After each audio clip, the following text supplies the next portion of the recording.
Hi, this is a recorded lecture for DP, Design Technology, and this is topic 2.3, Energy Utilization, Storage, and Distribution. And this is part 2, where we're going to look at the energy storage aspect of it.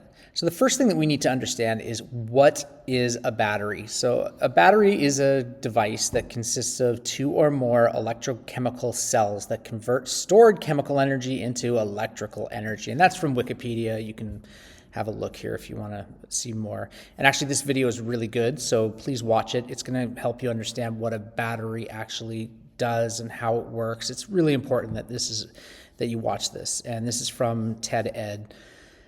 Most batteries essentially store energy by having two different metals that are separated by an electrolyte, creating a flow of electrons. And that's what electricity is. It's the flow of electrons from one place to another. And in this case, what you're doing is you are having two separate metals, and the electrons flow from one metal to another metal through an electrolyte. And essentially what you have is an oxidation and reduction reaction. So the one metal will oxidize and it will donate electrons, and the other metal will receive those electrons. The donating metal oxidizes and the receiving metal reduces. And because you have that flow of electron, you have electrical current, and that is what electricity is. So energy storage is a method with which energy is stored for later use. This is actually really difficult, because energy, especially electricity, is not easy to store. So this is partially why the richest people on Earth are into batteries and how to store electricity, because this is going to be an essential piece of the energy puzzle in the next 100 years and beyond, to be quite truthful. I mean, nowadays we store electricity in a few ways. Sorry, not even electricity, just really the potential to make electricity. And that's what we're doing, for instance, in a hydroelectric dam. You have potential energy stored here. The water has the potential energy to be turned into kinetic energy, which falls through. And then as it's falling through the dam, it's going to rotate a turbine, which will then generate electricity.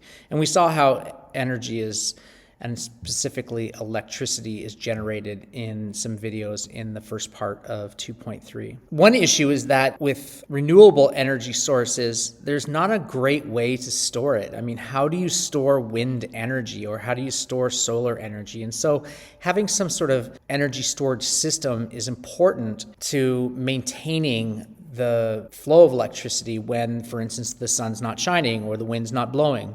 So those are some issues that renewables have. So one of the things that we use to store energy are batteries, and you're going to know way more than you ever thought you would want to know about battery types. So you're going to know the names of batteries. So here's a bunch of names of batteries. Here's the anode, here's the cathode, here's the electrolyte. Remember that basically one is donating, one is receiving, and then it flows through an electrolyte. So the first type of battery that we're going to focus on are zinc carbon. So with zinc carbon, what you have is the zinc, which is right here.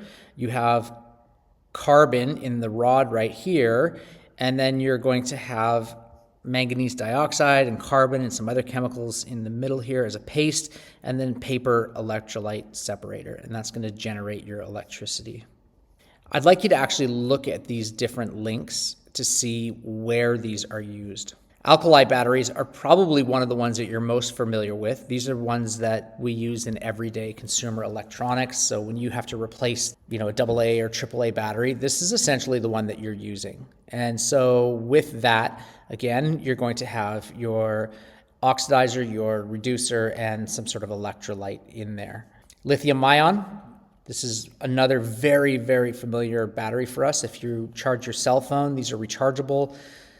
This is the type of battery that you're going to be using. So this is one that you definitely want to know.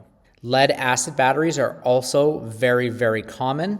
These are the type of batteries that you would find in a petrol car, and they are using lead and acid. They are very heavy, because lead is a very heavy metal. But they're also very reliable, they're rechargeable, and they're cheap. So that's an advantage of those. Nickel iron is not as familiar to you, but you're going to be using nickel and iron as your anode and cathode, and you are going to use potassium hydroxide as your electrolyte on that. Nickel cadmium, these are also pretty common. These are rechargeable batteries. You typically see these in things like power tools. So if you have power tools that have nickel cadmium batteries, they are rechargeable. So that's a relatively common battery. Nickel metal hydride are also rechargeable, and these are also used in especially things like power tools. They're actually better than the nickel cadmium because cadmium is actually a dangerous heavy metal. So the nickel metal hydride is actually a better battery. It actually lasts longer and recharges more, and it also is not toxic.